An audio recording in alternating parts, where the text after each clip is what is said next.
सुनिए डॉक्टर श्याम सुंदर पाराशर जी की यह अनमोल कथा। आज की इस चतुर्थ दिवसीय कथा के द्वितीय भाग के अंतर्गत भक्तों पार ब्रह्म परम पिता परमात्मा की जो परम लीला है उनके कुछ अंशों को आप लोग गुरुदेव भगवान के मुखार बिंदु से सुनेंगे। भक्तों श्री राधे राधे। कन्हैया हंस के बोले, मैया तेरी आंखें चकाचौंध खा गई हैं ने, अच्छी तरह आंख साफ करके दोबारा ठीक से देख। अब मैया आंखें मीट करके साफ करने लगी और दोबारा देखा, तब तक भगवान ने सारी माया गायब कर दी। अब मैया को लाला के मुख में कुछ भी नजर नहीं आया। सोई मैया ने लाला को उठा के छाती से लगा लिया। हे भगवान, कन्हैया बेटा तूने बिल्कुल ठीक कही, बुढ़ापे में भगवान जाने कैसी कैसी बीमारी लग जाए। थोड़ी देर पहले सचमुच मुझको नदी पहाड़ दिख रहे थे, अब कछु ना दिखे। या को मतलब मेरी आंख खराब है गई। और मैया सारी भगवत्ता को भूल गई और लाला को तुरंत गोदी में उठा करके वही दिव्य प्रेम वात्सल्य बरसाने लगी। बोल नंद के लाला की जय। नंद और जसोदा पूर्व जन्म के द्रोण और धरा नाम के वसु थे। उन्होंने कठोर तपस्या करी। भगवान ने प्रकट होकर दर्शन दिए, वरदान मांगने को कहा तो भगवान की सुंदर झांकी देख करके दोनों ने कहा, सरकार हम तो आप इतने प्यारे लग रहे हो कि हमारा मन है कि आपको गोद में लेके खिलाए। भगवान बोले तथास्तु, ऐसा ही होगा। तो बेटा तो बने देवकी के और गोद में खेले जसोदा जी के। इसलिए भगवान उनका मनोरथ आज पूर्ण कर रहे हैं। अब आई दिवाली। एकदा गृहदासीसु यशोदानंद गेहिनी कर्मांतर नियुक्तासु निर्ममंथ स्वयं दधि यानि यानि गीतानि तद्बाल चरितानि च दधि निर्मंथने काले स्मरन्ति तान्य गायत स्मरन्ति तान्य गायत। एक समय की बात, दिवाली का दिन आया तो मैया ने घर के जितने भी नौकर चाकर दास दासी थे सबको इधर उधर की सफाई में लगाया और निर्ममंथ स्वयं दधी, लाला के लिए दधि मंथन स्वयं अपने हाथों से करने लगी। जसोदा मैया कोई भी काम कन्हैया का दास दासियों से नहीं कराती, अपने हाथ से करती है। जबकि नौकरों की कमी नहीं है, ब्रजरानी है, सैकड़ों दास दासियां हैं, पर उन दास दासियों से बाहर के काम करवाती है। लाला की सेवा स्वयं करती है। और जसोदा मैया जगत की माताओं को शिक्षा देती है। घर में कितना भी धन वैभव नौकर चाकर क्यों न हो, पर माताओं को अपने बच्चे की सेवा अपने हाथ से करनी चाहिए। आजकल जहां थोड़ा संपन्नता आई कि माताओं, आजकल तो माताओं को भी नौकरी करने जाना पड़ता है, तो बच्चों को प्राय आया के हवाले कर देती है। नौकरानी रख लेती है, उसको आया बोलते हैं, जो बच्चों को संभालती है। एक माँ अपने बच्चे की जो संवेदनशीलता को समझ सकती है, वो आया नहीं समझ सकती। वो तो पैसे के लिए नौकरी कर रही। माताओं को बच्चा देखो बोल नहीं सकता, कोई भी समस्या आएगी वो रोएगा। मां ही उसकी भावनाओं को समझ सकती है, क्योंकि मां अपना हृदय उसे देती है, अपना स्तनपान कराती है। उसकी भावना को जो मां समझ सकती है वो दूसरा नहीं समझ सकता। प्राय माताओं को फुर्सत नहीं मिलती तो अपने बोतल के सहारे छोड़ देती है। बोतल मुंह में लगा करके लेटा रहता है बेचारा। ऐसी आदत पड़ जाती है कि फिर बड़े होने तक वो बोतल छूटती ही नहीं। बोलो राधे राधे। तो बोतल मत पकड़ाइए, नहीं तो मुश्किल हो जाएगी छूटना। डॉक्टर भी कहते हैं माता का दुग्ध जितना बच्चे के लिए शक्तिवर्धक होता है उतना और कोई नहीं। मां का दुग्ध ही बच्चे के लिए अमृत होता है। सब प्रकार की शक्ति देने वाला और सब प्रकार की व्याधियों से बचाने वाला होता है। इसलिए जसोदा मैया के यहां सैकड़ों दास दासी होते हुए भी निर्ममंथ स्वयं दधी, लाला के लिए अपने हाथों से स्वयं दधि मंथन करती है। माताएं पहले जब काम करती थी घरों के, वो काम करते गुनगुनाती रहती थी। चकिया चाकी चलाती है तब भी गाती रहती हैं, दधि मंथन करें तब। तो मैया गुनगुना रही थी, गा रही थी और दधि मंथन कर रही थी। लाला की नींद खुल गई। जैसे ही नींद खुली दौड़े दौड़े आए, मथानी पकड़ के बोले मैया बड़ी जोर की भूख लग रही है। तो मैया सब काम छोड़ के लाला को गोद में लेके बैठ गई और बड़े प्यार से स्तन पान कराने लगी। मैया का दुग्ध पान करते कन्हैया धीरे से बोले मैया एक बात पूछूं? मैया बोली बेटा एक ना है, तू 50 पूछ ले। का पूछबो चाहे, क्या कचू पूछ ले। कन्हैया बोले मैया ये बता तो को दूध प्यारो लगे कि पूत? मैया बड़ी जोर से हंसी, बेटा तू कैसी कैसी बात करे। अरे मोए अपने पूत से ज्यादा प्यारो दुनिया में कछू ना लगे। ये दूध दही की तो बात ही छोड़ दे तू, दूध का चीज है। वो सबसे अधिक प्यारो अपनो पूत है, अपनो बेटा। कन्हैया सुनते ही खुश हो गए। मैया मोते देखो कितनो प्रेम करे। और इतने में मैया को याद आ गई, अरे राम राम, चूल्हे पे दूध चढ़ा के चली आई या चोरा की बातन में उतार बोई भूल गई। मेरो तो दूध ही उफन गयो होगा। अरे लाला मेरो दूध उफन गयो, दूध उफन गयो। पट्ट से लाला धरती में उतार के मैया भागी चूल्हे की तरफ। अब कन्हैया के गाल फूल गए। अब हाली कह रही थी पूत प्यारो लगे, और दूध को ध्यान आती पूते पटक के भाग गई। आ गई गुस्सा।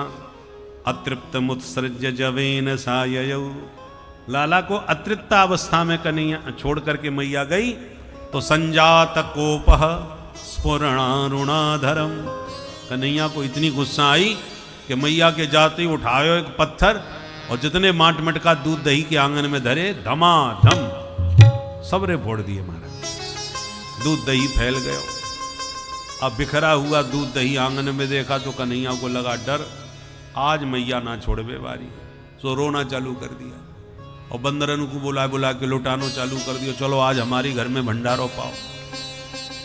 बंदरन को लुटाते जा रहे हैं और जबरदस्ती रोने का नाटक कर रहे हैं। भित्वा मृषाश्रु, झूठ मूठ के आंसू। बच्चों की आदत होती है, जब कोई काम बिगड़ जाता है और लगता है मैया मारेगी, तो मैया मारे चाहे ना मारे, काम बिगड़ती रोना पहले से चालू कर देते हैं ताकि मैया मारना भी चाहे तो मैया का गुस्सा वैसे ही ठंडो हो जाए।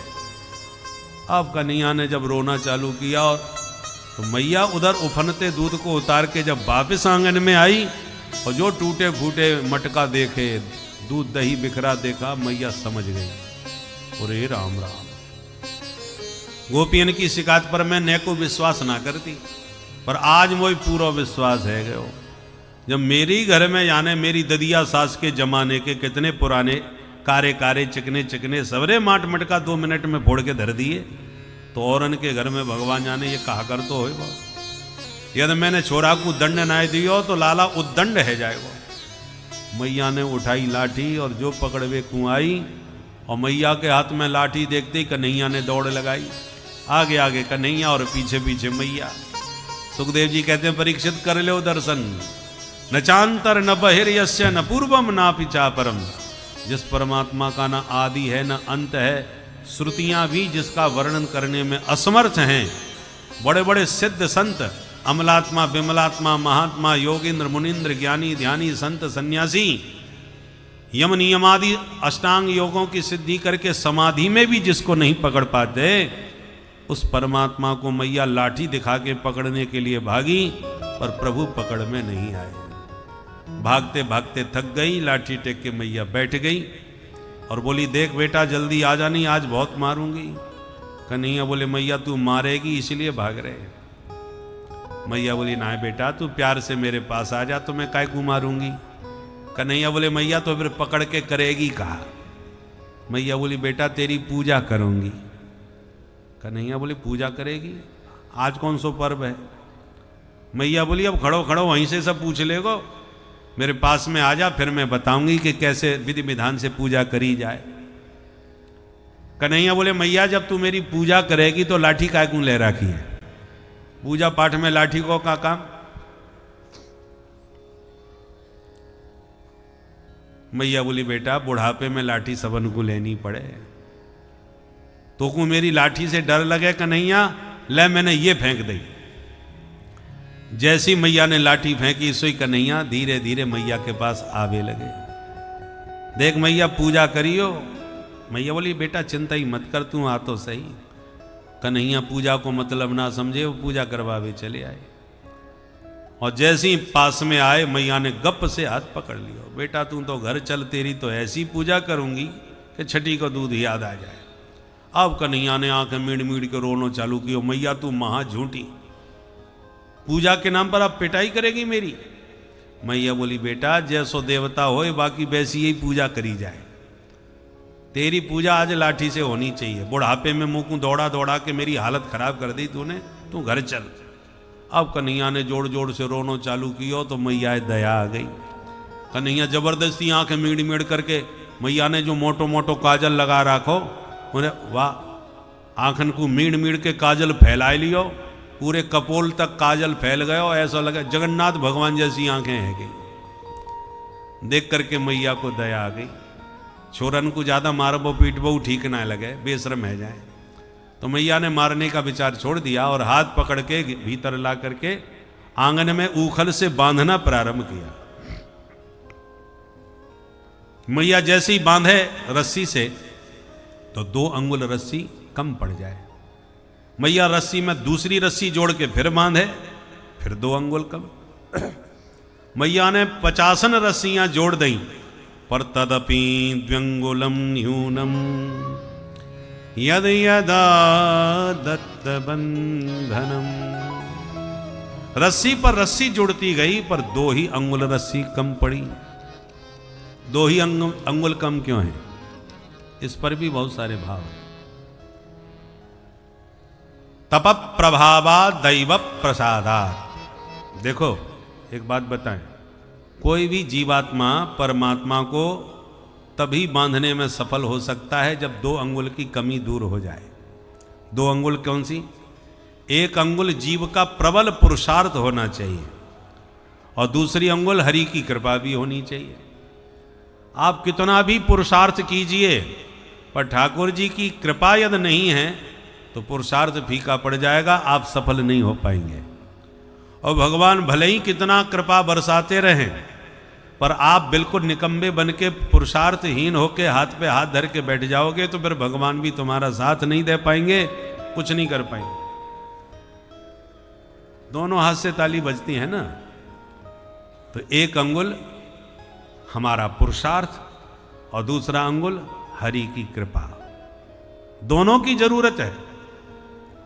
बहुत से लोग इतने पुरुषार्थवादी होते हैं कि वो कृपा को कुछ नहीं समझते।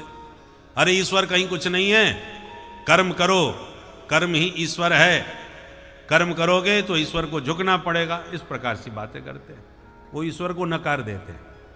और कुछ लोग इतने ईश्वरवादी होते हैं कि भगवान के भरोसे छोड़ के सब बैठे रहते हैं, राम कीन चाहे सोई होई, भगवान को जो करना होगा वो करेंगे। अरे वो तो करेंगे ही भगवान को जो करना है, तुम्हें भी तो कुछ करना चाहिए कि नहीं? कुछ वाक्य और पकड़ लेते हैं महात्माओं के, परमहंसों के। अजगर करे न चाकरी, पंछी करे न काम, दास मलू का यूं कहे सबके दाता राम, व्यास भरोसे कुमर के सोबत पांव पसार। इस प्रकार के वाक्य रट लिए और एकदम कर्तव्यहीन होकर के, पुरुषार्थ विहीन होकर के और पड़े रहते हैं अजगर की तरह। और ऐसे जो पुरुषार्थहीन पुरुष हैं उन पर भगवान की कृपा बरसते हुए भी व्यर्थ चली जाती है। कृपा में कोई कमी नहीं। कुछ मुट्ठी भर आतताई आए थे भारत पर आक्रमण करने के लिए। इतना बड़ा साम्राज्य था भारतवर्ष का, परंतु संगठन ठीक नहीं वो बन पाया और वो मुट्ठी भर आतताइयों ने एक समय पर पूरे देश को अपने अधीनस्थ कर लिया था। पुरुषार्थ विहीन परिणाम हम लोगों ने भोगा और देखा। इसलिए ईश्वर भी उन्हीं की सहायता करते हैं जो स्वयं आत्मबली होकर के पुरुषार्थ युक्त होकर कर्तव्य परायण रहते हैं। जो कर्तव्य को भूल गए, पुरुषार्थ विहीन हो गए, ईश्वर की कृपा भी उनका साथ नहीं देती। बोलो जय श्री राम। जय श्री राम। यही 2 अंगुल की कमी है हमारे जीवन में। कृपा भी जरूरी है, हम लोगों का पुरुषार्थ भी जरूरी है। अर्जुन से भगवान ने कह दिया था कि अर्जुन, ये जितने सामने खड़े हैं शत्रु सेना, सबको मैंने मार दिया और दिखा भी दिया भगवान ने। भगवान कहते हैं तुम्हें केवल निमित्त बना रहा हूं, बाकी मार तो मैंने दी है। परंतु उसके बाद भी अर्जुन युद्ध करो। जब प्रभु आपने ही सबको मार दिया तो हमको क्यों लड़ा रहे हो? बोले लड़ना तो तुमको पड़ेगा। तुम जब लड़ोगे तो मैं तुम्हारे साथ सारथी बनके तुम्हारा साथ निभाऊंगा। ऐसे ही आप अपनी लड़ाई खुद लड़िए, पुरुषार्थ के साथ कर्तव्य परायण होके खड़े होइए, तो ईश्वर अपनी कृपा के साथ तुम्हारे साथ खड़े दिखाई देंगे। ऐसी रामावतार में भी देख लो, सुग्रीव से भगवान ने कह दिया कि बाली को मैं एक बाण से मारूंगा। सुन सुग्रीव मारी हो बाली एक ही बाण, ब्रह्म रुद्र शरणागत गए न उभरे प्राण। वो बाली मेरे हाथ से बच नहीं सकता, मेरी प्रतिज्ञा है, मैं उसे एक बाण से मारूंगा। सुन करके सुग्रीव निश्चिंत हो गए। भगवान ने प्रतिज्ञा की है, वो अपने आप मारेंगे, मेरा कांटा निकल जाएगा। निश्चिंत हो गया सुग्रीव। और तुरंत ही भगवान बोले सुग्रीव जाओ लड़ने के लिए। क्या मतलब? आपने प्रतिज्ञा की है उसे मारने की? बोले हाँ मारूंगा तो मैं ही, पर लड़ने तुम्ही को जाना पड़ेगा। और बाली से लड़ने के लिए सुग्रीव गया, पिटाई भी करवाई, उसके बाद मारा। इसका मतलब क्या है? ईश्वर के नाम पर आप पुरुषार्थहीन होकर के हाथ पे हाथ धर के मत बैठिए। नायम आत्मा बलहीन ने लभ्य। ईश्वर तुम्हारे साथ तभी खड़ा है जब तक स्वयं अपने बल, पौरुष, पराक्रम और पुरुषार्थ में आप भी तत्पर हैं। यही 2 अंगुल की कमी है। अर्जुन के साथ भी भगवान खड़े हैं तो सुग्रीव के साथ भी भगवान खड़े हैं, पर लड़ना फिर भी अर्जुन को ही पड़ रहा है, लड़ना फिर भी सुग्रीव को ही पड़ा है। ऐसे आपको अपनी लड़ाई खुद लड़नी पड़ेगी। जब आप पुरुषार्थ के साथ खड़े होंगे, कर्तव्य परायण होकर खड़े होंगे, तो ईश्वर भी आपके साथ में खड़े होंगे। भगवान की कृपा से वातावरण बड़ा अनुकूल इस समय देश का बना हुआ है। हमारे रामलला प्रतिष्ठित हो ही चुके हैं। अयोध्या में राम राज्य की परिकल्पना की प्रथम नींव स्थापित हो चुकी है। और ठाकुर जी ने भी अपने 2 दूत भेज ही दिए हैं राज्य में और केंद्र में। इसलिए अब 2 अंगुल की कमी भगवान की तरफ से तो पूरी हो गई। अब आपको हमको भी तो अपना कर्तव्य पूरा करना चाहिए कि नहीं? हम ही हाथ पे हाथ धर के बैठे रहेंगे और आशीर्वाद का वोट देने भी घर से नहीं निकलेंगे, तो फिर ईश्वर हमारे साथ कैसे खड़े हो सकते हैं? इसलिए आपको भी अपने कर्तव्य का पूरा स्मरण रखना चाहिए कि हमें क्या करना है। आप अपने कर्तव्य से विमुख हो जाएंगे तो ईश्वर भी तुम्हारा साथ नहीं दे पाएंगे। ये 2 अंगुल की कमी केवल वहीं पूरी नहीं हुई, आज भी हमारे जीवन में ये 2 कमी बनी है। अतः इस 2 अंगुल की कमी का हमें ध्यान रखना चाहिए। ईश्वर तो अपनी कृपा से 1 अंगुल बढ़ गए, अब 1 अंगुल आपको भी आगे बढ़ करके अपने कर्तव्य का पालन करना चाहिए। बोलो भक्तवत्सल भगवान की जय। मैया जब पूरी तरह से बांधने में विफल हो गई, पसीना पसीना हो गई, तो भगवान को दया आ गई। स्वमातु स्विन्न गात्राया व्यस्त्रस्त्र कवरस्त्रज दृष्ट्वा परिश्रमं कृष्ण कृपयासे स्वबंधने। माँ को जब पसीना पीसाना होते पुरुषार्थ करते देखा तो भगवान भी द्रवित हो गए और तुरंत भगवान अपने बंधन को स्वीकार कर लिए। दाम कहते हैं रस्सी को, और उदर माने पेट। लाला के पेट में रस्सी बांधी थी, इसलिए कन्हैया का नाम पड़ गया दामोदर। बोलो दामोदर भगवान की जय। मैया बांध के बोली, बेटा तेरी मुट्ठी भर की कमर बांधने में मेरे पसीना छूट गए, अब इतनी जल्दी ना छोड़े बेबारी, तू ऐसो ही बंद हो रहे। और बांध के मैया भीतर चली गई। कन्हैया रोते रह गए, मैया मुँह को मुक्त कर दे। सुखदेव जी कहते हैं दुनिया को मुक्ति देने वाले आज अपनी मुक्ति के लिए मैया से रो रहे। पर मैया ने जब मुक्ति नहीं दी तो बंधे हुए कन्हैया ऊखल को घसीटते हुए आंगन में आगे बढ़े।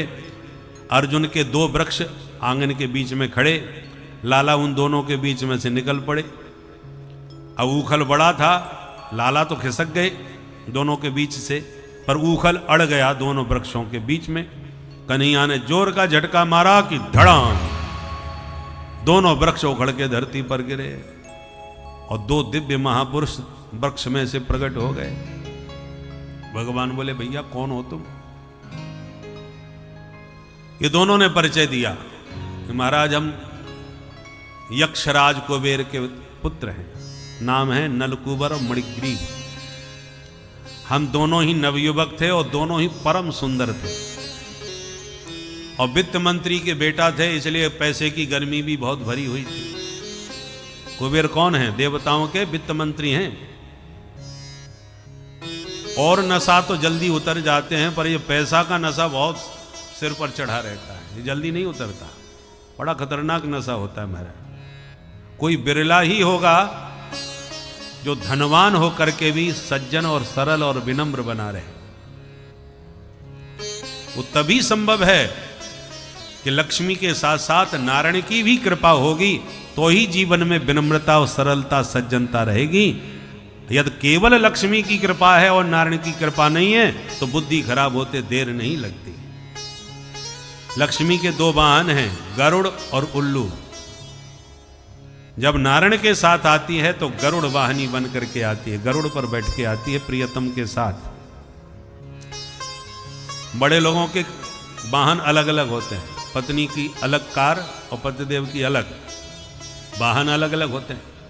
पर पति पत्नी एक साथ जा रहे हैं तो एक ही गाड़ी में बैठ जाते हैं, और अलग अलग जा रहे हैं तो अपनी अपनी प्राइवेट गाड़ी लेके जाते हैं।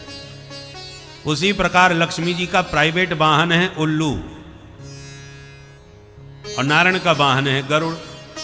तो जब नारायण के साथ किसी के घर में आती हैं तो उन्हीं के वाहन गरुड़ पर बैठ के चली आती हैं दोनों पति पत्नी। और प्राय हम लोग नारायण से मतलब नहीं रखते, हमें तो लक्ष्मी से मतलब है, बस लक्ष्मी जी आती रहे। और जो केवल लक्ष्मी को बुलाते हैं तो फिर वो अपना प्राइवेट वाहन लेके आती हैं उल्लू। उल्लू पर बैठ के लक्ष्मी आती है, और जब उल्लू पर लक्ष्मी बैठ के आती हैं तो जिसके घर में आती हैं उसको भी उल्लू बनाती है। उल्लू का मतलब समझ गए? जो रात में जागता है, दिन में सोता है, अंधेरे से प्रेम करता है, प्रकाश से डरता है, उसी का नाम उल्लू होता है। तो उल्लूक वाहिनी लक्ष्मी जिनके घर में आती हैं उन लोगों का भी यही हाल होता है। रात भर नाचना कूदना हल्ला मचाना और पी के पड़े रहना और दिन भर सोना, दिन में सोना रात में जगना, ये उल्लुओं के काम होते हैं। और इस प्रकार की लक्ष्मी जिनके घर में आती है उनका भी हाल यही होता है। अंधेरे से प्रेम करते हैं, उजले से डरते हैं, उल्लू के ही लक्षण है ना। इसलिए लक्ष्मी धनात् धर्मम, गरुड़ वाहनी लक्ष्मी का स्वरूप क्या है जो आप देख रहे हैं? बढ़िया साधु संतों की सेवा करना है, ब्राह्मणों की दिव्य गर्जना के साथ वेद ध्वनि करवाना, देवालय बनवाना, मंदिर निर्माण करवाना, ठाकुर जी का यज्ञ आदि संपन्न करवाना, ये गरुड़ वाहनी लक्ष्मी के परिणाम है। और उल्लूक वाहनी उल्लू पर बैठ के जब लक्ष्मी आएगी तो जितने दुर्व्यसन हैं सब आपके जीवन में आ जाएंगे। जितनी बुराइयां हैं, मांस मदिरा आदि का सेवन करते हुए बुद्धि भ्रष्ट कर देती है लक्ष्मी। कब? जब अकेली आती है तब। क्योंकि गलती से हम लक्ष्मीपति अपने को मान बैठते हैं, और लक्ष्मी के पति तो केवल नारायण हैं, दूसरा नहीं हो सकता। और तुम बनने की कोशिश करोगे तो लक्ष्मी तुम्हारी बुद्धि भ्रष्ट कर देगी। तो दोनों अपनी गाथा सुना रहे, महाराज हम तो कुबेर के बेटा हैं, तो हमारे माथे में नशा चढ़ा हुआ था। 1 2 नहीं, 5 नशा। 5 प्रकार के नशा कौन कौन से? पहले तो पैसे का नशा, क्योंकि वित्त मंत्री के बेटा। दूसरा यौवन का नशा, नई उम्र थी। तीसरा, बहुत ही खूबसूरत थे तो सुंदरता का नशा। चौथा, बारूणी पान कर रखी थी तो मदिरा का नशा।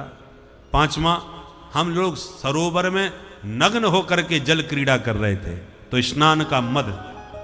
ऐसे 5 मद हमारे ऊपर सवार थे। उन्मत्त होकर के जल क्रीड़ा कर रहे थे, नग्न होकर नहा रहे थे सरोवर में। अचानक नारद जी नारायण नारायण करते आ गए।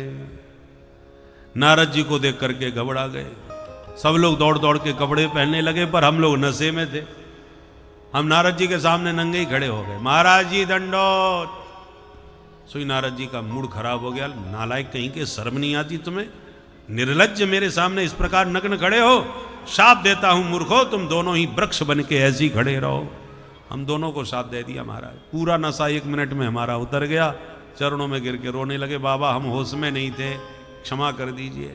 जब रोने लगे तो महात्मा को दया आ गई। अच्छा ठीक है, अब ज़्यादा रोना धोना बंद करो और भगवान ही एक दिन तुम्हारा उद्धार करेंगे, जाओ हमारा आशीर्वाद है। बाबा ने आशीर्वाद भी दिया। और ध्यान दीजिए, 50 जगह सांप की बात आती है। फलाने महात्मा ने उसे सांप दिया, जा तू हाथी बन जा, जा तू मगर बन जा, तू सांप बन जा। ऐसे बहुत सापा सापी की बातें आती हैं। पर एक भी प्रसंग कहीं भी ऐसा नहीं होगा कि संत ने जिसे सांप दिया हो उसे भगवान न मिले हो। कोई प्रसंग आप नहीं सुन सकते। अब जो संत का सांप भगवान से मिला दे वो सांप हुआ कि वरदान हुआ? जिस परमात्मा को पाने के लिए साधु संत इतनी साधना करते हैं तब जाके प्रभु की प्राप्ति होती है, और संत का सांप यदि तुम्हें अपने क्रोध के माध्यम से भगवान से मिला दे तो क्या बुराई है भाई उसमें? नारद जी ने शाप दिया, बदले में भगवान मिले कि नहीं? किसी भी प्रसंग में देखो, रामचरितमानस में ही देख लो। अहिल्या को गौतम जी ने शाप दिया, जा दुष्टा तू पत्थर बन जा, तो शिलाखंड बन करके अहिल्या पड़ी थी। राम जी आए, चरण स्पर्श गुरु जी के कहने पर किए, अहिल्या प्रकट भई तप पुंज सही। एकदम तपस्विनी तेजस्विनी अहिल्या प्रकट हो गई, और प्रकट होके प्रणाम करके उसने बात क्या कही? मुनि साप जो दीना अति भल कीन्हा, परम अनुग्रह में माना। मुनि साप जो दीना अति भल कीन्हा, परम अनुग्रह में माना।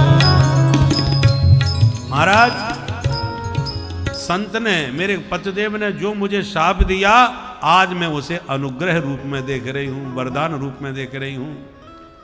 क्योंकि महादेव शिव शंकर जिन चरणों का दिन रात ध्यान करते हैं, तब भी भोले बाबा को आपने चरण कभी नहीं दिया, सिर पर रखने के लिए अपना चरणामृत ही दिया।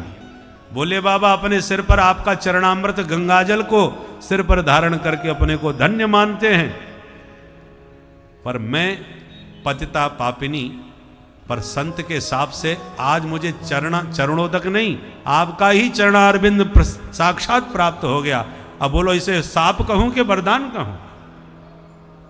इसलिए साधु संतों का शाप या क्रोध कल्याणकारक ही होता है। संत सदगुरु क्रोध भी कृपा करने के लिए करते हैं। जैसे मटका कच्चा होता है मिट्टी का, पर थोड़ा बहुत टेढ़ा मेढ़ा हो तो क्या करते हैं? कुंभकार क्या करता है? हाथ मटके के भीतर लगाता है और थापी दे करके धीरे धीरे ठोकता है। ठोक क्यों रहे हो? बोले इसका टेढ़ापन दूर हो जाए, सुडौल हो जाए, ताकि मार्केट में अच्छी कीमत मिले इसकी। हाथ क्यों लगा रखा है? बोले ज़्यादा कहीं दूर से पड़ जाए तो कहीं फूट ना जाए, इसलिए भीतर भी हाथ लगा रखा है। तो प्रेम का हाथ भी लगा रखा है भीतर से, और थपकी क्रोध की भी मारते हैं, ताकि तुम्हारे जीवन के दोष दूर हो जाएं, तुम्हारे जीवन की कमियां दूर हो जाएं। गुरु कुम्हार शिशु कुंभ है, गड़ गड़ काटे खोट, अंतर हाथ सहाय दे, बाहर मारे चोट। संत सदगुरु की जो क्रोध की चोट है वो बाहरी होती है, भीतर से तो कृपा ही कृपा भरी होती है।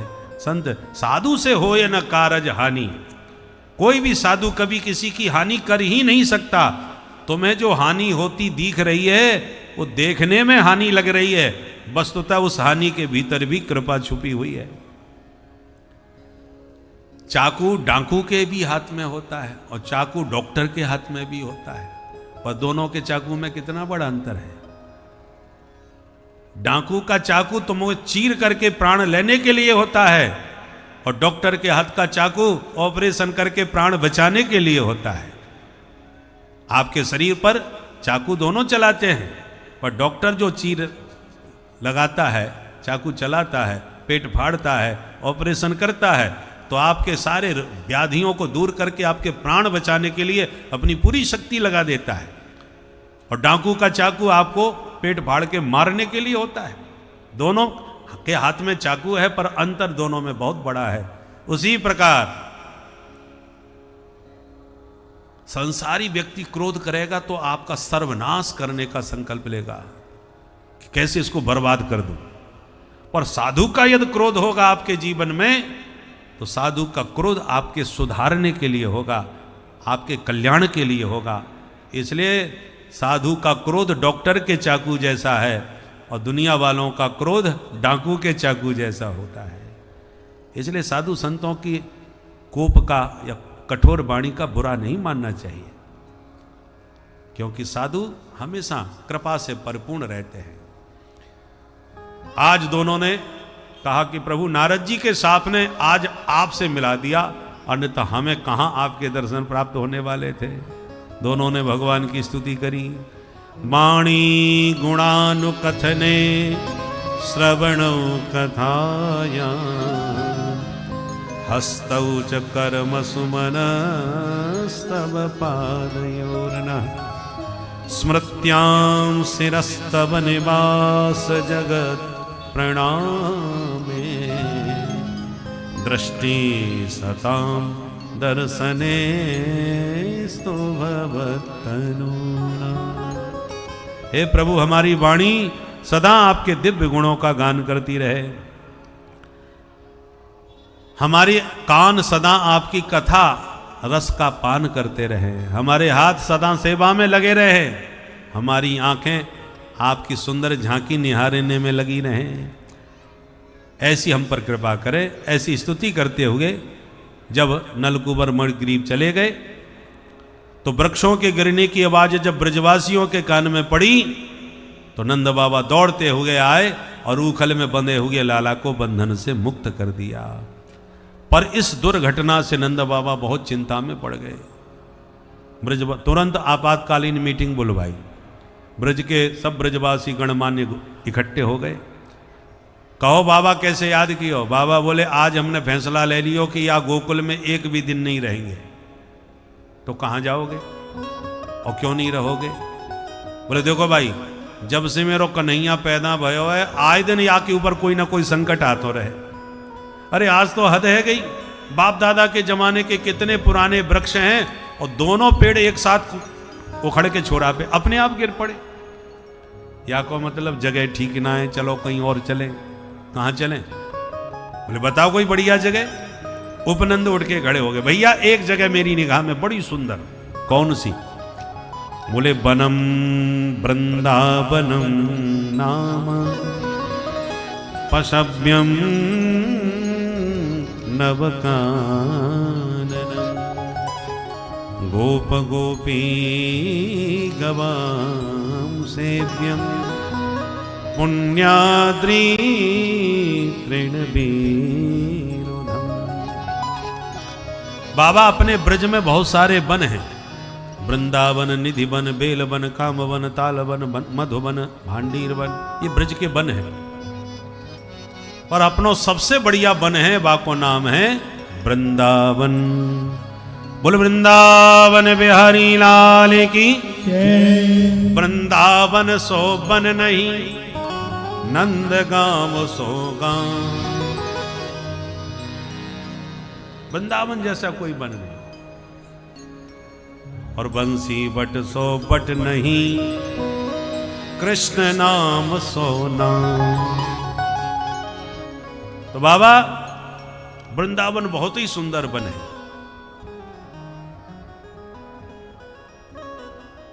बहुत सुंदर यमुना को तट है, निर्मल जल है, गैया चकाचक वृंदावन की घास चरेंगी और निर्मल जल यमुना को पिएंगी। सब प्रसन्न रहेंगी बाबा, बहुत याते बढ़िया कोई जगह हो ही ना सके।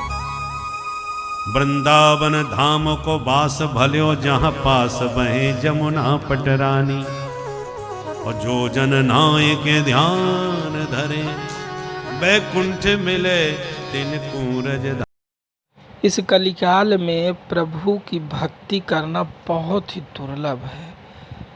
प्रभु की भक्ति जब आप करते हैं तो शुरुआत में आपको भक्ति करने में तो कोई दिक्कत नहीं आएगी, किंतु जैसे जैसे आपका तपोबल बढ़ेगा, भक्ति का प्रभाव बढ़ेगा, आपके ऊपर कलयुग का प्रभाव छाने लगेगा और कलयुग विभिन्न योजनाएं करके आपको परास्त करने की कोशिश करेगा, जिससे आप भक्ति ना कर सके।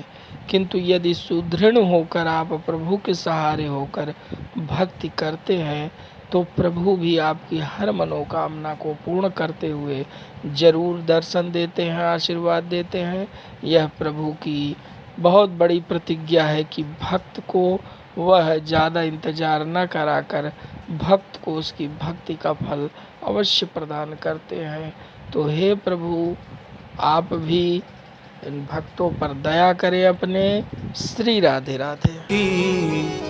राम माधव यो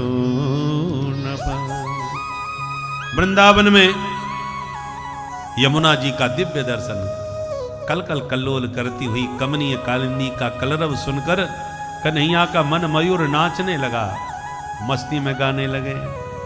लागे वृंदावन नीको माने, लागे वृंदावन नीको, लागे वृंदावन। प्रेम से गाइए ताली बजाते हुए और मन को वृंदावन ले चलिए। आरी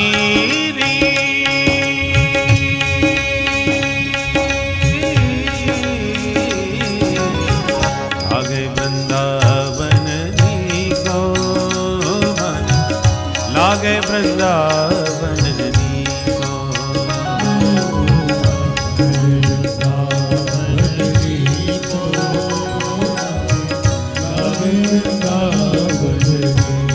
कैसा है वृंदावन? घर घर तुलसी ठाकुर सेवा, तुलसी ठाकुर सेवा। घर घर तुलसी ठाकुर पूजा, घर घर तुलसी ठाकुर पूजा। दर्शन गोविंद जी को, दर्शन गोविंद जी को। लागे वृंदावन नीको माने, लागे वृंदावन नीको, लागे वृंदावन नीको, लागे वृंदावन। श्री राधे।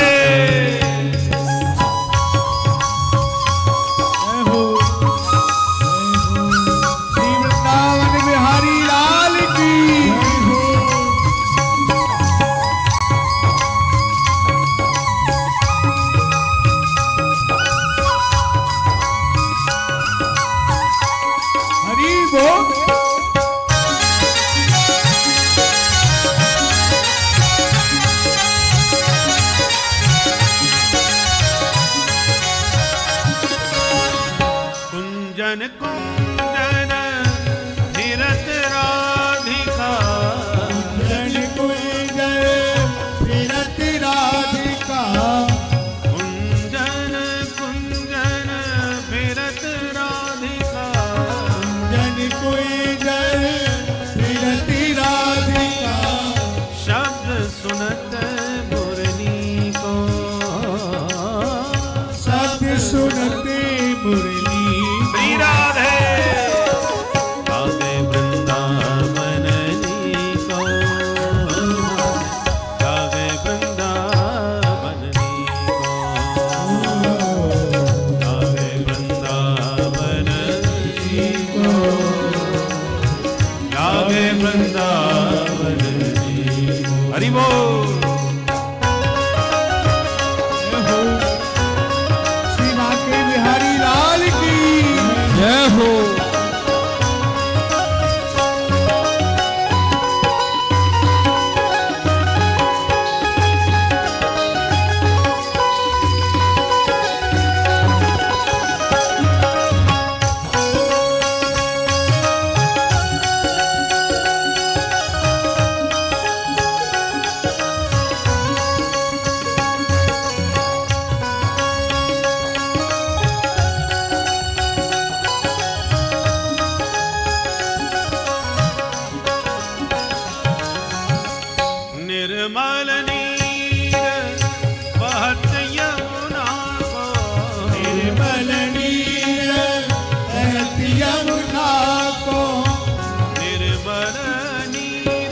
प्रभु गिरधर नागर। मीरा के प्रभु गिरधर नागर। गिरधर नागर मेरे नटवर नागर।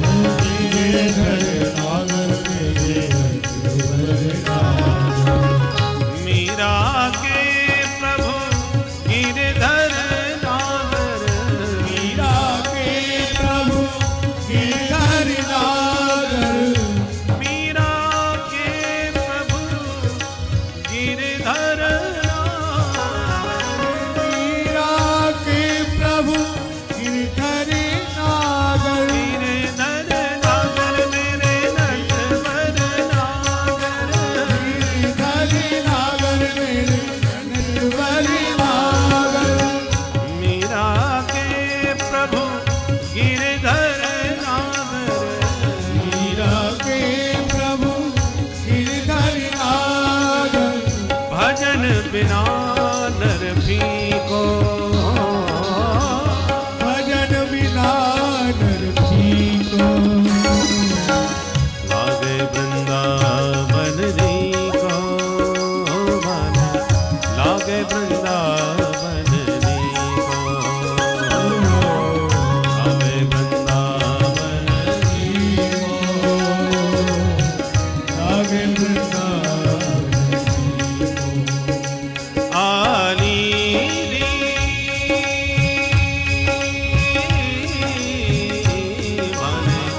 लागे वृंदावन जी को मन। लागे वृंदावन जी को। लागे वृंदावन जी को। लागे वृंदावन। लागे वृंदावन। लागे वृंदावन। लागे वृंदावन। लागे वृंदावन। बोल वृंदावन बिहारी लाल की जय। जो वृंदावन की महिमा और दिव्य रूप छटा का दर्शन किया, कन्हैया बोले मैया अब तो या वृंदावन में चराएंगे हम गैया। मैया बोली बेटा गैया बाद में चरा, पहले बछड़ा चरा वो तो सीख ले ठीक से।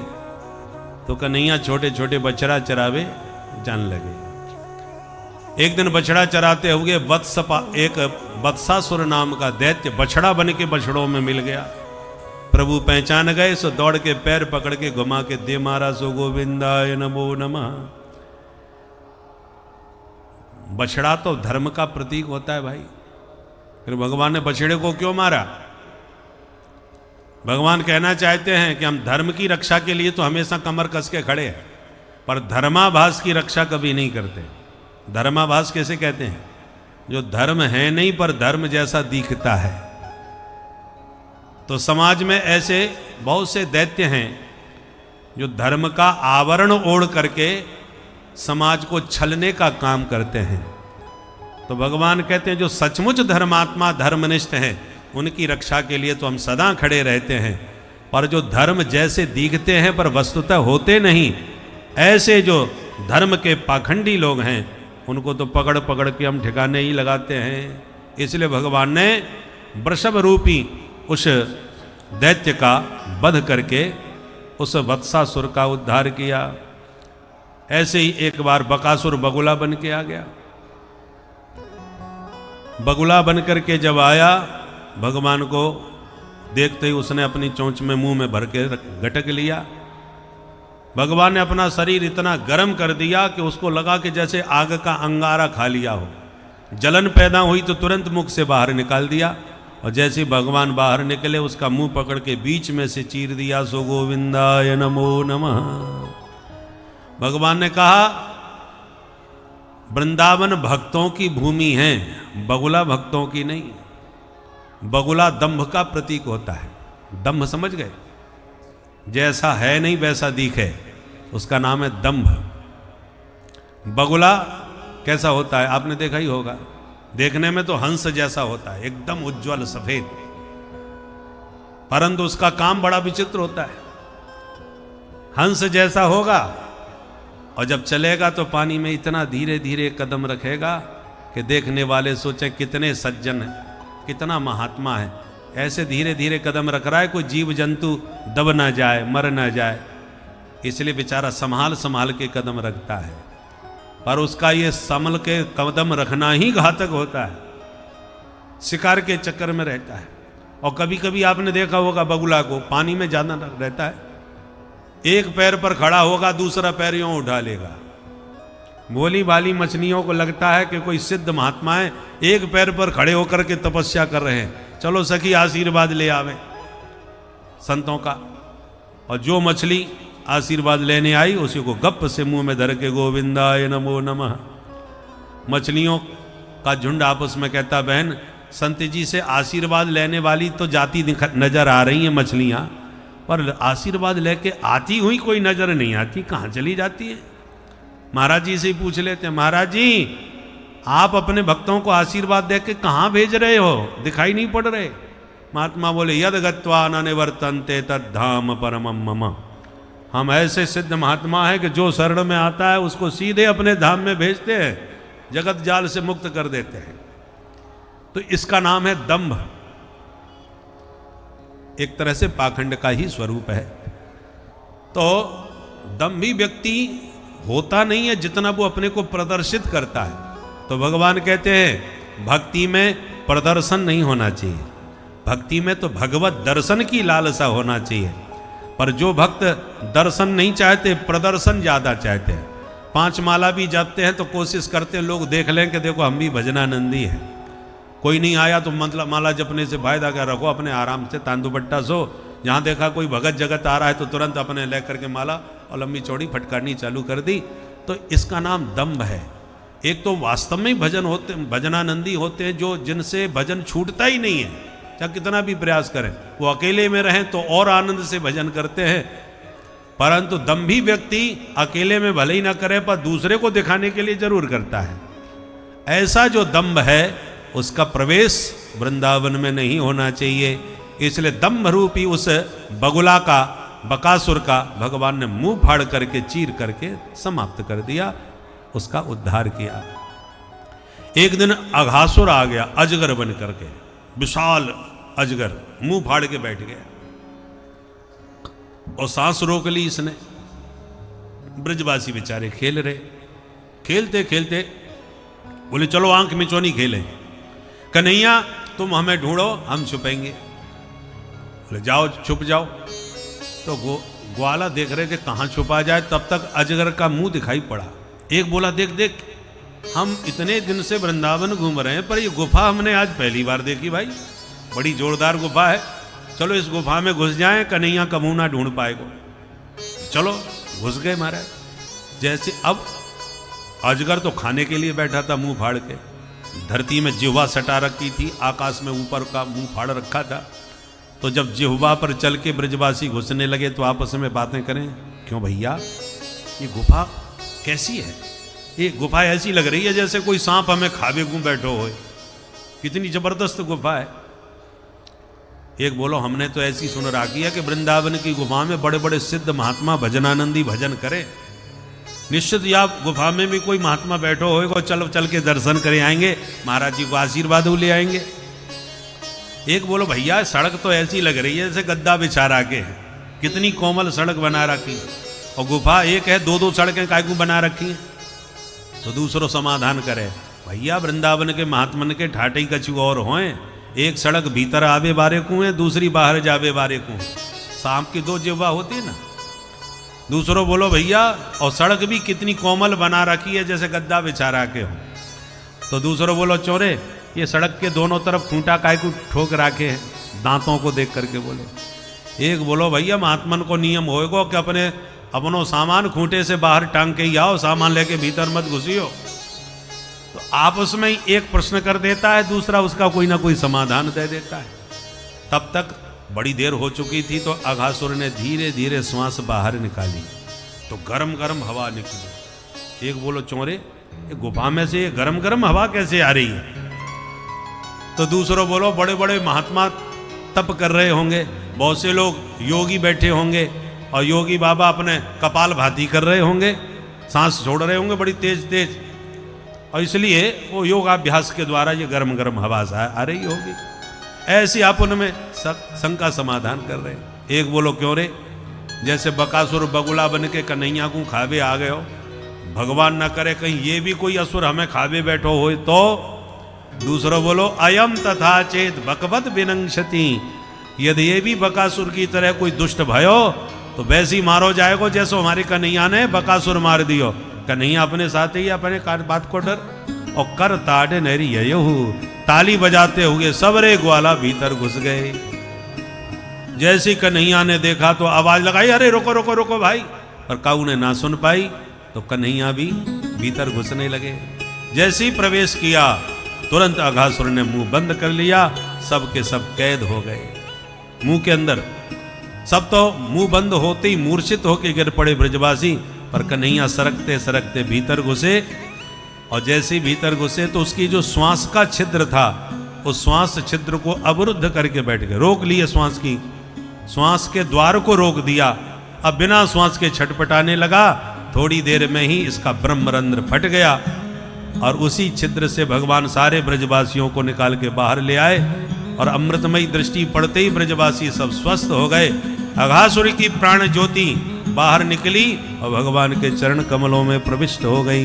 बोल भक्त वत्सल भगवान की। इस प्रकार से भगवान ने अघासुर का उद्धार किया।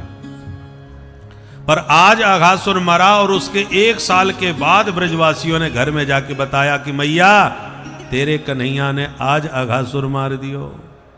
परीक्षित चौंक गए, महाराज ये घटना आज की और 1 साल के बाद क्यों सुनाई? सुखदेव जी कहते सुनो, जब अघासुर के मुख से बाहर आए तो ब्रजवासी बोले कन्हैया भूख लग रही है, चलो कहीं पेट पूजा करें। तो जमुना के तट पर बैठ करके सब ब्रजवासी भोजन करने लगे। कन्हैया को बीच में बैठा लिया और गोल चक्र बना करके ग्वाला घेर के बैठ गए। अपने अपने घर का कलेवा खोल खोल के खाने लगे और खिलाने लगे। बहुत प्यारी झांकी हो रही है जिसका सुखदेव जी वर्णन करते हैं। बिभ्रद वेणुम जठर पटयो श्रृंग बेत्रे च कक्षे वामे पाणौ मसृण कवलम तत्फलान्यंगुलीसु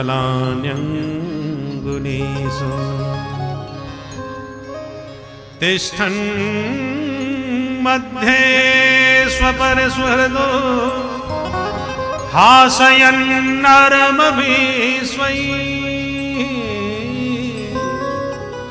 स्वर्गे लोके मिसति भुवजे यज्ञ भगवान के। भोजन करते समय प्रभु ने कमर में पीताम्बर बांध लिया। कमर के बंधे पीताम्बर में एक तरफ संगी एक तरफ बंसी को खुरस लिया और बाएं हाथ पर दही भात मिला लिया। फलों का अचार एक एक कली मांग मांग के उंगलियों में दबा लिया। आम का, नींबू का, मिर्ची का, टेंटी का, खट्टे मीठे अचारों के साथ दही भात पा रहे हैं। देवता आकाश से निहार रहे हैं, धन्य है प्रभु। बड़े बड़े विद्वान वेद मंत्रों से जिनका भोग लगाते हैं वे भगवान आज ब्रजवासियों का सब जूठा मीठा खाए जा रहे हैं। जूठे मीठे का कोई विचार ही नहीं। पर ब्रह्मा जी ने जब देखा तो उनका माथा घूम गया। भगवान धर्म की स्थापना के लिए आते हैं और ये भगवान कैसे हैं, सबका जूठा खाते हैं। शास्त्र की आज्ञा जूठा ना खिलाना चाहिए ना खाना चाहिए। नोच्छिष्टम कस्यचित् दद्यात्। और ये जूठा खा भी रहे और खिला भी रहे। मुझे नहीं लगता ये भगवान होंगे। चतुरानन की बुद्धि चकरा गई। जब 4 खोपड़ी वालों का ये हाल है तो एक सिर वाले इनकी लीला क्या समझ पाएंगे महाराज। ब्रह्मा जी को लगा मैं इनकी परीक्षा लेता हूं ये भगवान है कि नहीं। सो धीरे से ब्रह्मा जी आए और भगवान के सारे बछड़े चुरा करके भाग गए। भोजन करते ब्रजवासियों से भगवान बोले भाई ब्रजवासियों खाते पीते रहोगे कि बछड़ों को भी देखोगे दूर दूर तक एक उनादी से। एक काम करो तुम भोजन करो मैं देखवे जाऊं। और जैसी बछड़ा देखने भगवान दौड़े तो ब्रह्मा जी ब्रजवासियों को भी चुरा के ले गए। उधर बछड़े नहीं वापिस लौटे तो ब्रजवासी भी गायब। भगवान को लगा ये सब कहां चले गए भाई। दिव्य दृष्टि से देखा तो तुरंत समझ गए ब्रह्मा जी की करामात है। हमारे घर चोरी करवे आए गए। चोरन के घर में चोरी। हम चोरन के सरदार हैं भाई। ये बाबा हमारे घर चोरी करवे कैसे आए गए। हमारी परीक्षा लेना चाहते हैं तो चलो इनको परीक्षा ही दे देते हैं। भगवान तो सत्य संकल्प हैं जो प्रभु ने संकल्प किया उतने ही बछड़े बन के तैयार हो गए, उतने ही ब्रजवासी भी बन के तैयार हो गए। और 2-4 घंटे के लिए नहीं, 1 वर्ष तक नित्य प्रति घर में जाते रहे, नित्य प्रति वन में आते रहे। किसी को भी पता नहीं चला कि असली ब्रजवासी और असली बछड़े किधर है, कोई नहीं जान पाया। ब्रह्मा जी को लगा साल भर बाद कर देखें क्या हाल है ब्रज का। लौट के आए तो वही ब्रजवासी, वही कन्हैया, वही खाने पीने के ढंग। ब्रह्मा जी की खोपड़ी खराब हो गई, ये डुप्लीकेट ब्रह्मा कौन आ गया जिसने सबके सब दूसरी सृष्टि कर डाली। भाई ये कैसे हो सकता है? कहीं उन्हीं को तो चुरा के नहीं ले आया। ऊपर जाके देखा तो सब वो सो रहे हैं, नीचे आके देखा तो वही सब खेल रहे हैं। अब ब्रह्मा जी को समझते देर नहीं लगी, ये सर्व समर्थ ईश्वर है, इसमें कोई संदेह नहीं, जिन्होंने मेरी जैसी दूसरी सृष्टि करके दिखा दी मुझे। तुरंत पश्चाताप किया और सारे बछड़े ब्रजवासियों को ब्रह्मलोक से वापस लाए। वृंदावन में आके प्रभु के चरणों में साष्टांग लेटकर ब्रह्मा जी ने चारों मुखों से 40 श्लोकों के द्वारा भगवान की स्तुति गाई है। असली ब्रजवासी साल भर बाद आए हैं। कन्हैया से बोले, लाला ये चौमुआ कहाँ से आ गए हो? इसलिए उस क्षेत्र का नाम पड़ गया चौमुआ। वृंदावन से छटीकरा होकर के जब दिल्ली की तरफ आ पाएंगे तो सबसे पहला कस्बा मिलता है जिसका नाम है चौमुआ। वहां पर चारों मुखों से ब्रह्मा जी ने खड़े होकर भगवान की स्तुति गाई थी, इसलिए इसका नाम पड़ा। बहुत सुंदर स्तुति है ब्रह्मा जी की, विद्वानों का विषय है। नौमीड्यते भ्रवपुषे तडिदंबराय गुंजावतंस परिपेक्षल सन्मुखाय वन्यस्रजे कवलवेत्र विषाण वेणु लक्ष्मश्रिये मृदुपदे पशुपांगजाय। बहुत प्यारी स्तुति गाई, पर भगवान ने बात नहीं करी।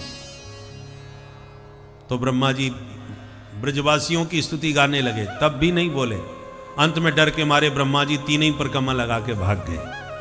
3 परिक्रमा क्यों लगाई? किस देवता की कितनी परिक्रमा लगानी चाहिए, ध्यान से सुनिए। हमारे पंचदेव प्रमुख हैं। तो देवी माँ का मंदिर हो, दुर्गा जी, शीतला मैया, जो भी हो, देवी की परिक्रमा एक ही देनी चाहिए। और गणेश जी का मंदिर हो तो 3 परिक्रमा लगानी चाहिए। सूर्य भगवान का मंदिर हो तो 7 परिक्रमा देनी चाहिए। और लक्ष्मी नारायण का मंदिर हो तो 4 परिक्रमा देनी चाहिए। सूर्य की 7, नारायण की 4। और भोले बाबा महादेव का मंदिर हो तो आधी परिक्रमा देनी चाहिए। इधर से जाओ उधर निकल जाओ, पूरी परिक्रमा नहीं लगानी चाहिए। क्योंकि शिव जी को जो जल चढ़ाया जाता है, वो जल की धारा जहां से निकल के जाती है, उस पानी को लांघने से जीव के पुण्य नष्ट होते हैं। इसलिए शिव जी की आधी परिक्रमा का विधान है। एका चंड्या रवौ सप्त तिस्रः कार्या विनायके हरेश चतस्त्र कर्तव्या शिवस्यार्धम प्रदक्षिणा। ये शास्त्र का नियम है। तो अनजान व्यक्ति कितना भी लगा ले, परंतु ब्रह्मा जी तो जानकार विद्वान हैं।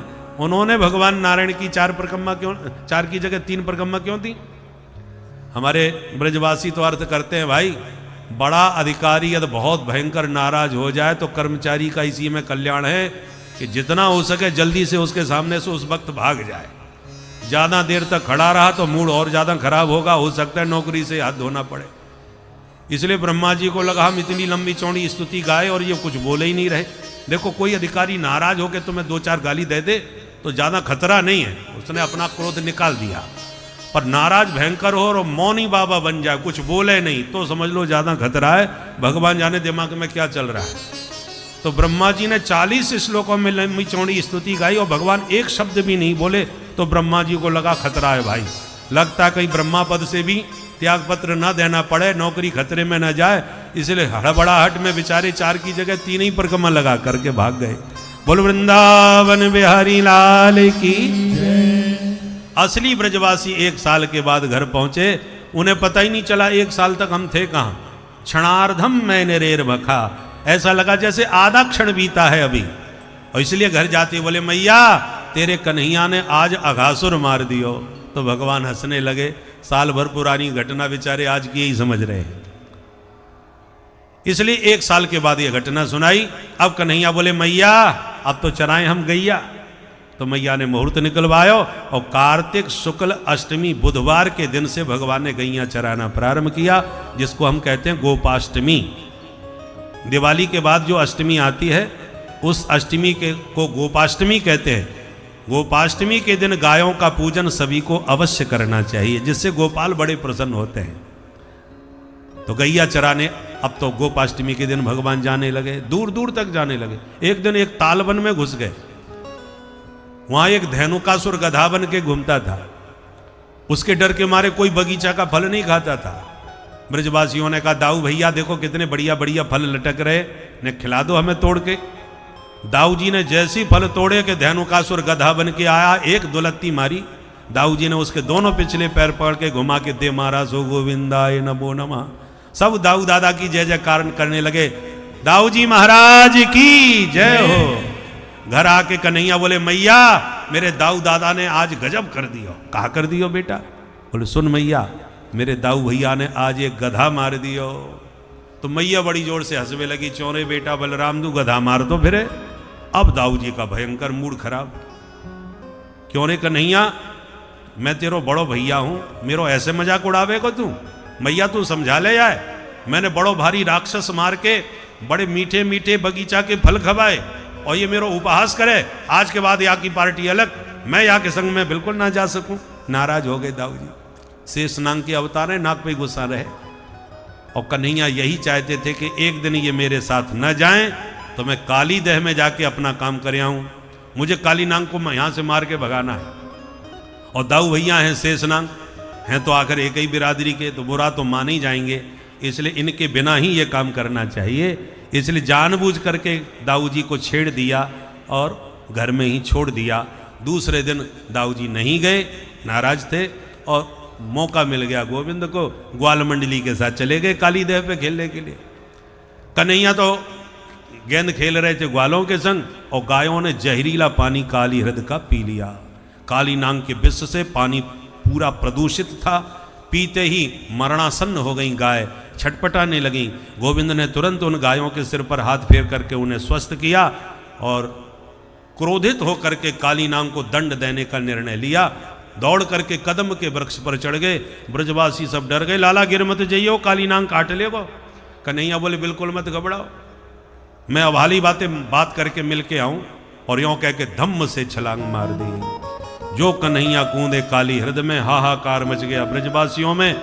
चीखते चिल्लाते गए घर में। मैया बाबा को खबर मिली तो सारा ब्रजमंडल उमड़ पड़ा काली दह की ओर। दाऊ जी समझ गए कन्हैया ने मुझे शायद इसीलिए घर छोड़ा था। तो दाऊ जी सबको समझाने लगे, भैया कोई मत घबराओ, अपनों कन्हैया को कोई कछु ना बिगाड़ सके। परंतु जब कूदे कन्हैया काली हृदय में तो काली नाग जग गया, जिसके 101 फन थे। जो भगवान को देखा, सर्प के कान नहीं होते पर आंखों से ही सुन लेता है, इसलिए सर्पों का एक नाम होता है चक्षुश्रवा, आंखों से सुनने वाला। वो जैसी जगह उसने भगवान को देखा तो एक फुसकार मारी और एक छलांग मार के भगवान को संपूर्ण शरीर से लपेट लिया। सर्प जिसको पकड़ ले उसके छुड़वाना बहुत मुश्किल होता है, इसलिए सर्प का एक दूसरा नाम है भोगी। जिससे लिपट जाएगा उसके प्राण लेके ही छोड़ेगा। भोगी की पकड़ से कोई योगी ही निकल सकता है। भगवान कृष्ण तो योगेश्वरेश्वर है। लपेट लिया भगवान को। अब तो ब्रजवासी और जोर से चीखने चिल्लाने लगे। भगवान समझ गए देर करना ठीक नहीं, ब्रजवासी कूद पड़ेंगे। तो भगवान ने तुरंत अपने शरीर को थोड़ा फुलाया और जहां बंधन में ढीलापन आया, कन्हैया ने एक छलांग मार के तुरंत उसके फन पर अपना पैर जमाया। परंतु एक फन पर खड़े हो गए तो दूसरे पैर फन से काटने लगा। तब कन्हैया ने उछल उछल के तांडव नृत्य करना प्रारंभ किया।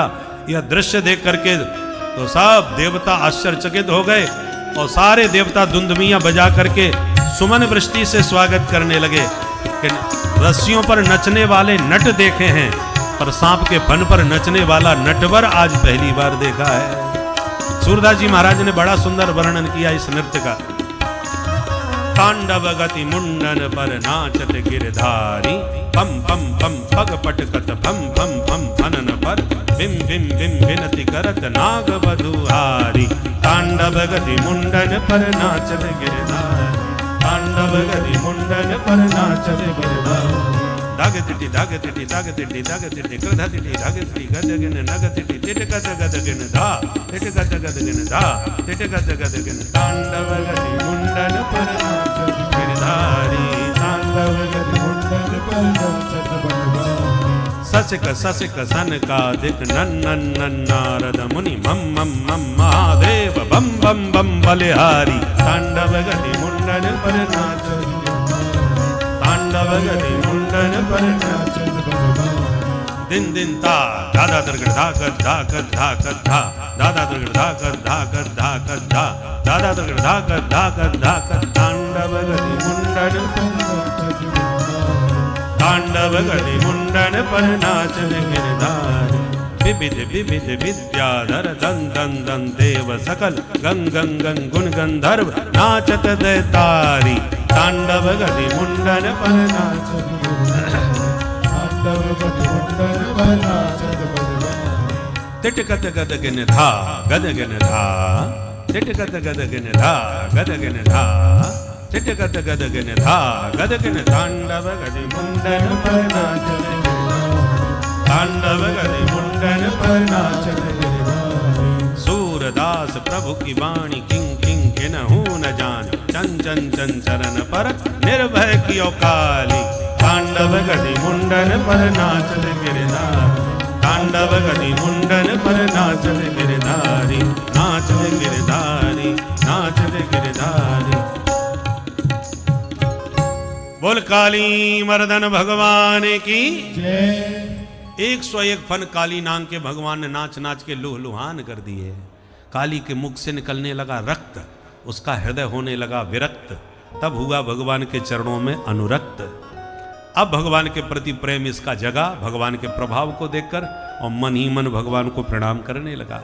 नाग पत्नियों ने देखा ये थोड़ी देर तक नृत्य और चला तो हमारे तो स्वामी जी की गारंटी खत्म, मानव समाज तो तुरंत हाथ जोड़ के भगवान की स्तुति करने लगी। प्रभु हमारे पतिदेव के प्राणों की भीख हमको प्रदान करो, हम पर अनुग्रह करो। अनुनय विनय करी तो भगवान खुश हो गए। बोले देवियों मांगो क्या चाहती हो?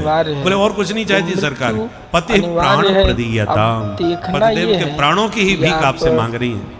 भगवान बोले अब तुम कह रहे हो तो चलो माफ की। अच्छी बात है। और जैसी प्रभु फन से नीचे उतरने को हुए, काली नांग एकदम फुसकार भर के तन गया। भगवान भी तुरंत सावधान हो गए और बोले हे देवी हो, तुम हाथ जोड़ के गिड़गिड़ा रही हो और ये अभी भी हमको अकड़ दिखा रहा है अपने, समझाओ इसे। नाग पत्नियों ने काली नांग को इशारा दिया, जल्दी माथा नीचे कर लो, नहीं 2 ठुमके में छुट्टी कर देंगे तुम्हारी। बड़ी मुश्किल से राजीनामा हुआ है इनसे। सारे दुख काली नांग फुसकारता हुआ बोला मैंने अपराध क्या किया है जो माफी मांगू इनसे, किस अपराध का क्षमा मांगू? अपने बंधु को भगवान बोले दुष्ट कहीं के, विश्व बमन करके ब्रज का पूरा वातावरण विषाक्त कर दिया, प्राप्त करके फिर भी कहता है मैंने क्या अपराध किया? जो आपका हित चाहे। काली नांग बोला 1 मिनट महाराज, कोई भी बड़े से बड़े अपराधी को एक मौका दिया जाता है उसकी बात सुनने का। कसाब जैसे आतंकवादियों को भी मौका देती है सरकार, कम से कम हमें तो एक बार मौका हमारी भी तो सुन लो। भगवान बोले बोलो क्या बोलना चाहते हो? बोले मैं सिर्फ इतना जानना चाहता हूं सरकार आपसे कि संसार को बनाया किसने? भगवान बोले हमने बनाया। अच्छा तो आप ही जगन्नाथ जगदीश हैं? यदि आपने संसार बनाया तो हम सांपों को किसने बनाया? भगवान बोले वो भी हम नहीं बनाए। तो हम सांपों में जन्मजात जहर मुख में किसने दिया है? भगवान बोले वो भी हम नहीं दिया है। तो हम सांपों को भयंकर क्रोधी स्वभाव किसने दिया? भगवान बोले वो भी हम नहीं दिया। काली नांग बोला बस हो गया मेरा फैसला, तेरा तुझको अर्पण क्या लागे मेरा। आपने शरीर सांप का दिया, आपने मुख में जहर दिया, आपने स्वभाव में हमें क्रोध दे दिया, तो जो आपने हमको दिया वही हमने आपको दे दिया।